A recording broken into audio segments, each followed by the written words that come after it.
So what happened inside the matter during the change of state. यदि मैं ये समझना चाहूँ कि अभी एनिमेशन भी देख लिया हमने, पर एक्चुअल में हो क्या रहा होता है, इसको समझने का एक बेस्ट तरीका क्या है ना, लेट्स डू एन एक्टिविटी। और एक्टिविटी क्या है कि हमने एक फ्लास्क लिया, उसमें आइस क्यूब डाले और उसमें एक थर्मामीटर लगा दिया। एक यह स्टिक रखी है कि जब आइस मेल्ट हो तो बीच बीच में इसको हिलाते रहें। नीचे उसके स्टोव लगाया, गर्म किया। स्टोव के अंदर ही जैसे ही ऑन करेंगे हीट आएगी, इससे हीट आएगी तो ये आइस मेल्ट होना शुरू होगी। और आइस की मेल्टिंग को थोड़ा सा कंट्रोल करने के लिए हमने क्या किया, स्टिक से हम बीच बीच में उसको हिलाते रहेंगे।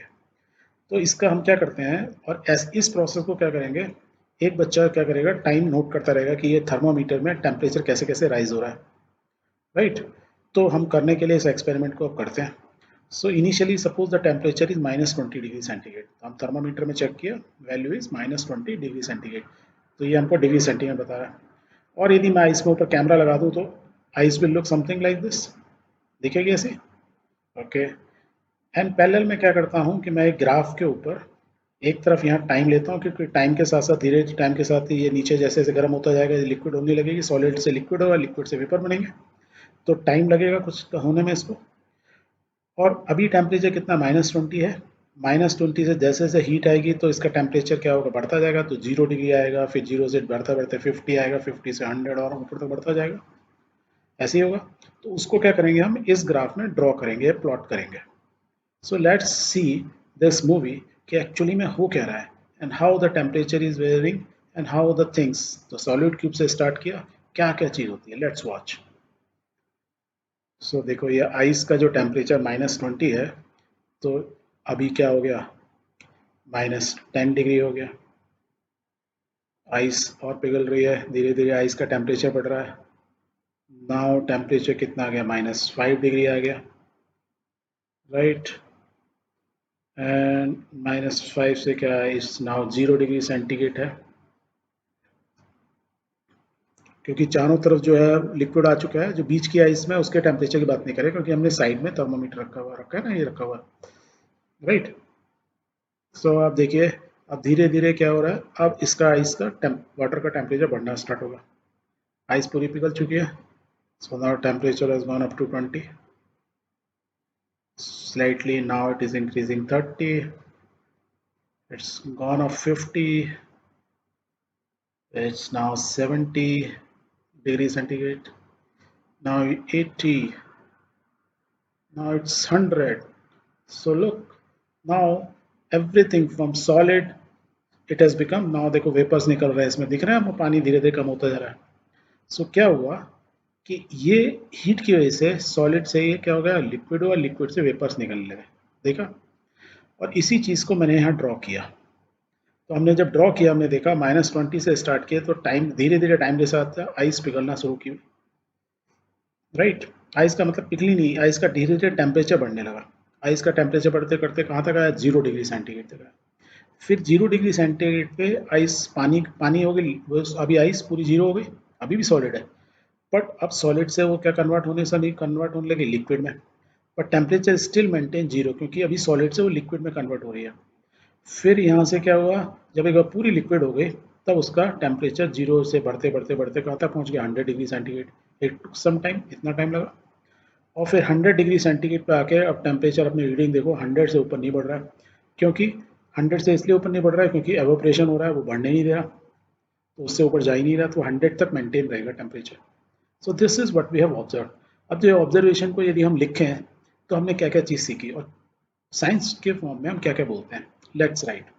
So what we have observed is the minimum temperature at which a solid melts to become a liquid at the atmospheric pressure is called melting point.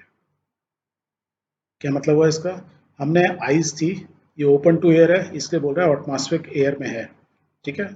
हमने ऊपर से बंद नहीं किया, like it's not like a cooker जिसमें ऊपर से बंद कर दें हम। सो इट इज़ ओपन, पहला। अब क्या हुआ कि हमने कहा कि किस मिनिमम टेम्परेचर पे पूरी पूरी सॉलिड जो थी आइस थी वो मेल्ट हो गई। तो जिस टेम्परेचर पे हमारी आइस मेल्ट हुई, तो हमारे देखो इस ग्राफ में यदि देखें तो यहाँ से यहाँ तक आइस का टेम्परेचर बढ़ता गया। तो 0 डिग्री सेंटीग्रेड पर जब आइस का टेम्परेचर आया, उसके बाद वो धीरे धीरे करके मेल्ट होना शुरू हुई, और पूरी मेल्ट हो गई, यहाँ तक लिक्विड रहा। That means at 0 degree centigrade complete solid ice melted. तो जब कोई सॉलिड चीज लिक्विड में कन्वर्ट हो जाए, उसकी स्टेट चेंज हो जाए, that temperature is called the melting point. तो हमारे केस में जो ये 1 वाला पॉइंट है, इसमें I can mark here, this is the point 1 where the solid start converted into liquid. यहाँ तो आइस का टेम्परेचर बढ़ता गया, -20 से -15, फिर -10, -5, -4, 3, 2, 1 एंड 0, यहाँ तक 0 हो गया। फिर आइस जो है, अब टेम्परेचर जब आइस 0 पे आ गई, अब तो 0 से नीचे बन ही नहीं सकती आइस, तो अब क्या हुआ, 0 पे वो मेल्ट होना शुरू होगी, तो मेल्टिंग में थोड़ी सी एनर्जी लग गई, राइट। तो 0 डिग्री सेंटीग्रेड पर आने के बाद पूरी की पूरी आइस मेल्ट होके उसका टेम्परेचर नहीं बढ़ा, देखो अब राइस नहीं, कैसे नहीं तो ऊपर चला जाता, वो हॉरिजॉन्टली रहता। तो 0 डिग्री सेंटीग्रेड पे पूरा सॉलिड आइस कन्वर्ट हो गई लिक्विड में, so that is called the melting point. Clear है? Okay. So melting point of the ice हम क्या बोल सकते हैं, 0 डिग्री सेंटीग्रेड। अब एक साइंटिस्ट है, उनका नाम था केल्विन, तो उन्होंने कहा कि ना, इसको 0 डिग्री सेंटीग्रेड को I can say this temperature are 273.15 kelvin, और के से डिनोट करते हैं, जैसे इसको डिग्री सेंटीग्रेड में डिनोट करते हैं, इसको के में डिनोट करते हैं।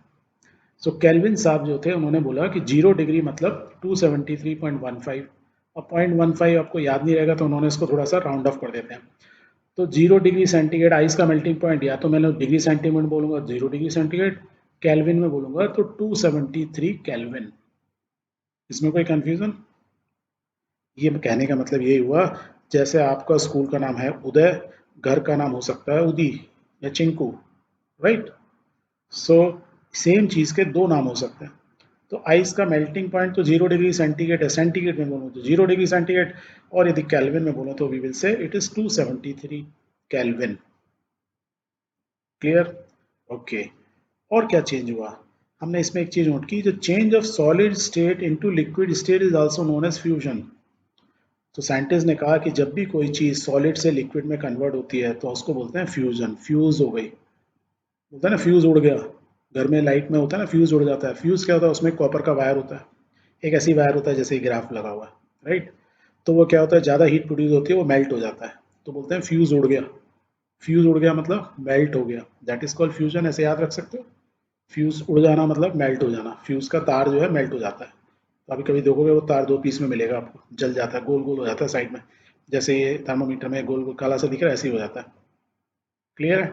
ओके। एक और भी चीज में हुई कि when a solid melts its temperature remains the same, so where does the heat goes. मतलब जो मैं यहाँ आपको समझा रहा था कि आइस जो थी उसका टेम्परेचर -20 से स्टार्ट हुआ, धीरे धीरे धीरे धीरे बढ़ता गया, और 0 पे आके आइस जो है अब मेल्ट होना स्टार्ट हुई, इससे पहले मेल्ट नहीं हुई। या ऐसे आप समझो कि आयरन का एक पीस लो, आप उसको गर्म करोगे ना, जब आप देखोगे यूट्यूब वगैरह में देख सकते हो आजकल कि आयरन मेल्टिंग दिखाओ या गोल्ड की मेल्टिंग दिखाओ, तो क्या होता है, धीरे धीरे पहले आयरन गर्म होता है, गर्म होते होते उसका कलर चेंज होता है, फिर वो ऑरेंज कलर में येलो आएगा, येलो से ऑरेंज होगा, जब वो ऑरेंज होगा तो उस समय तक उसका टेम्परेचर करीब करीब मान के चलो, it will be around 1400 degree centigrade. और जैसे ही 1400 डिग्री सेंटीग्रेड के बाहर जाएगा, तो वो क्या होना होगा, अब मेल्ट होना शुरू होगा। सो that is the melting point of iron, right. तो इनिशियली वो 0 से लेके वहां तक जो पहुंचा, उस समय वो मेल्ट नहीं हुआ, उतनी देर तक वो सॉलिड ही रहा, और फिर जब सॉलिड से मेल्ट होना शुरू हुआ, राइट, तो जब वो मेल्ट हो रहा होगा, जैसे यहाँ आइस हमारी जब मेल्ट हो रही थी 0 डिग्री सेंटीग्रेड पर, तो उस समय क्या हुआ, उसका टेम्परेचर मेंटेन ही रहा, कोई चेंज नहीं हुआ कुछ देर तक, आइस लिक्विड हो गई पूरी पूरी, पर टेम्परेचर में चेंज नहीं हुआ। तो यदि मैं करूँ मेरा हीटर जल रहा है या स्टोव मेरा जल रहा है, तो वो हीट कहाँ गई, ये तो गर्म कर रहा है, टेम्परेचर राइज होना चाहिए था। टेम्परेचर क्यों नहीं राइज हुआ? टेम्परेचर इसलिए राइज नहीं हुआ कि इस पॉइंट पर, पॉइंट नंबर 2 पर, कि यदि मैं आइस को देखूं, जब उस समय आइस थी, राइट, तो आइस के मॉलिक्यूल 0 डिग्री सेंटीग्रेड पे वो आइस ही थी, मतलब ये मॉलिक्यूल्स, वाटर मॉलिक्यूल पास पास ही थे। अब इनको मेरे को तोड़ना पड़ेगा ना, दूर दूर ले जाना पड़ेगा, गर्म करूंगा, तो मेरे को इनको तोड़ने के लिए, इनकी बॉन्ड है काफ़ी अच्छी, ये हमने सीखा था, दैट मीन्स मेरे को बॉन्ड को ब्रेक करने के लिए कुछ एनर्जी चाहिए। तो वो जो एनर्जी ना यहाँ कंज्यूम हो जाती है, कि मीन्स सॉलिड में तो देखो ये पास पास है, लिक्विड में क्या है, ये दूर दूर हो जाते हैं, हमने अभी एनिमेशन भी देखा था। दैट मीन्स इस बॉन्ड को तोड़ने में जितनी मेरी एनर्जी लगी, तो एनर्जी जो स्टोव की एनर्जी कहाँ खर्च हो जा रही है, इन बॉन्ड को तोड़ने में। तो जब बॉन्ड को तोड़ने में खर्च हो जाएगी, तो टेम्परेचर राइज करेगा नहीं, इसलिए टेम्परेचर यहाँ पे 0 डिग्री सेंटीग्रेड रहा। तो वो जो एनर्जी इन बॉन्ड को तोड़ने में लगी, so that energy is called latent heat. तो मैं उसको ऐसे बोल सकता हूँ, this heat energy is observe by eyes without showing any rise in temperature, it is known as a latent heat। Solid से आइस लिक्विड हो गई, राइट, तो इसलिए मेरा टेम्परेचर नहीं राइज हुआ, एंड वो जो हीट थी that is called latent heat.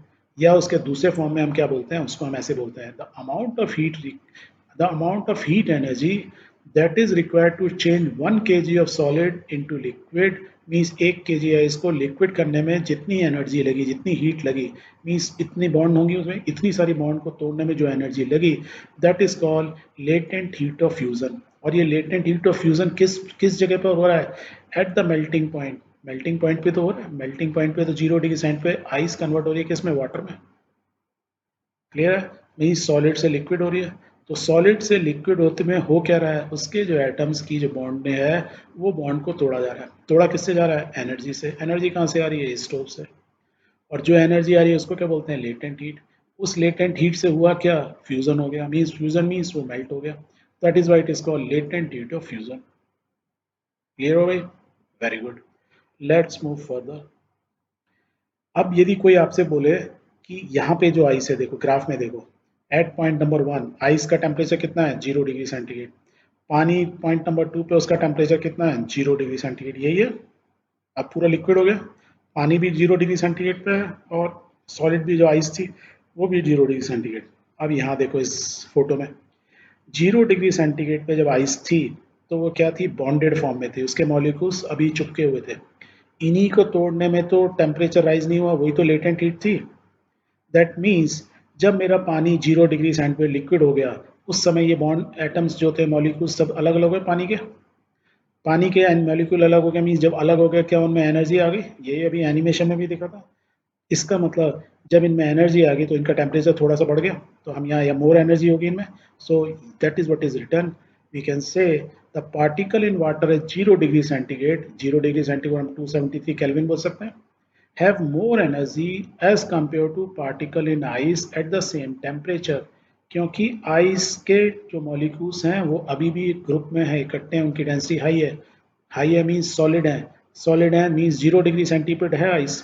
क्योंकि सॉलिड है तो उनकी एनर्जी बहुत कम होगी, वो मूव नहीं कर रहे होंगे, सॉलिड में हमने सीखा था। वेयर एज यहाँ पे पॉइंट 2 तक आते आते क्या हुआ, 100% आइस मेल्ट हो गई। जब मेल्ट हो गए दैट मीन्स लिक्विड हो गई। तो लिक्विड में एनर्जी ऑफ द मॉलिक्यूल क्या होती है, ज़्यादा होती है, उनमें एनर्जी मूव करते रहते हैं, काइनेटिक एनर्जी आती है। Now this sentence is okay, clear हो गया, वेरी गुड।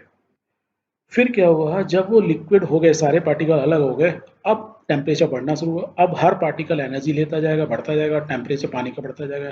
पानी के में जो मॉलिक्यूल्स हैं उनमें एनर्जी इतनी आ जाएगी कि 100 डिग्री सेंटीग्रेड पे आने के बाद वो कुछ मॉलिक्यूल्स इस सरफेस से बाहर निकलने लगेंगे। दैट मीन्स वो इतनी एनर्जी आ जाएगी कि पानी से वो दूर भागने लगेंगे, दूर भागने मतलब एवोपरेट होने लगेंगे। And that point, at this point, point number जो 3 है, the temperature at which liquid starts boiling at the atmospheric pressure is known as the boiling point। तो इस पॉइंट पे आके पानी हमारा बॉयल होने लगा, मीन्स सॉलिड्स मतलब ये लिक्विड स्टेट से वो गैस स्टेट में कन्वर्ट होने लगा। तो उसको उस पॉइंट, उस चीज़ को बोलते हैं बॉइलिंग। कोई चीज़ बॉयल हो रही है मतलब क्या हो रहा है, उसकी स्टेट चेंज हो रही है। मेल्टिंग हो रहा है मतलब क्या हो रहा है, सॉलिड से लिक्विड। बॉइलिंग मतलब क्या हो रहा है, लिक्विड से गैस। ठीक है। और एटमॉस्फेरिक प्रेशर पे, atmospheric pressure means open to air, ये flask is open to air. अब यदि मैं समझना चाहूँ तो हो क्या रहा है, बॉइलिंग पॉइंट ऑफ वाटर क्या होता है, इसलिए हम बोलते हैं बॉइलिंग पॉइंट ऑफ वाटर क्या है, डिग्री सेंटीग्रेड में क्या होता है, 100। और यदि कैल्विन में बोलूंगा तो क्या हुआ, 273, उसमें ऐड कर दो, तो 273 ऐड करो कितना हुआ, 373 kelvin. So the boiling point of water is 373 kelvin, या 100 डिग्री सेंटीग्रेड। बोलते हैं ना पानी 100 डिग्री सेंटीग्रेड बॉयल हो जाता है, या बीपी में शॉर्ट फॉर्म में लिख देते हैं। अब पानी जब बॉयल हो रहा होता है एक्चुअली हो क्या होता है, तो ऐसे समझ लो कि ये एक बॉल है जो आपके सरफेस पे पड़ी हुई है, जमीन पे, ग्राउंड पे है। इसको आपको ऊपर फेंकना है, तो अपने आप तो ऊपर जाएगी नहीं, राइट, मीन्स ऐसी उड़ेगी अपने आप ऊपर चली जाएगी, ऐसा तो होगा नहीं।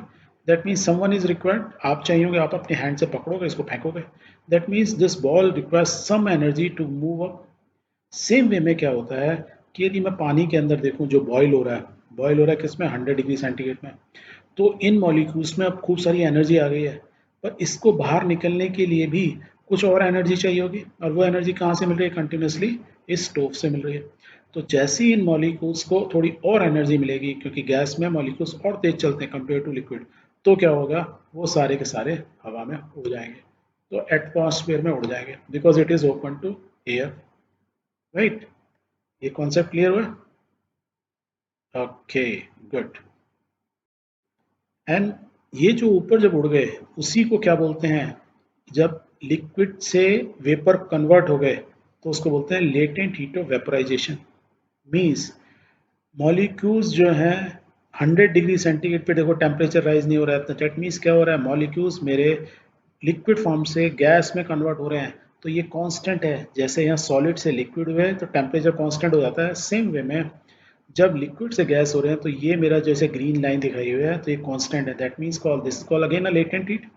लेटेंट हीट मीन्स जहाँ पे कोई स्टेट चेंज हो रही है, उस समय जो स्टेट चेंज करने में जितनी एनर्जी लग रही है, उसको लेटेंट हीट बोलता है। थर्ड वाले केस में क्या हो रहा है? इट इज वेपोराइजेशन, लिक्विड से गैस बन रहा है, तो इसी को हम क्या बोलते हैं? Latent heat of vaporisation. पहले वाले केस में क्या बोले थे? जब सॉलिड से लिक्विड बन रहा था तो बोले थे लेटेंट हीट है, किस चीज की? Of fusion. That means solid is melting. Clear? क्योंकि ये फ्यूजन मेल्टिंग पॉइंट पे होता है, इसलिए हम मेल्टिंग पॉइंट पे बोलते हैं।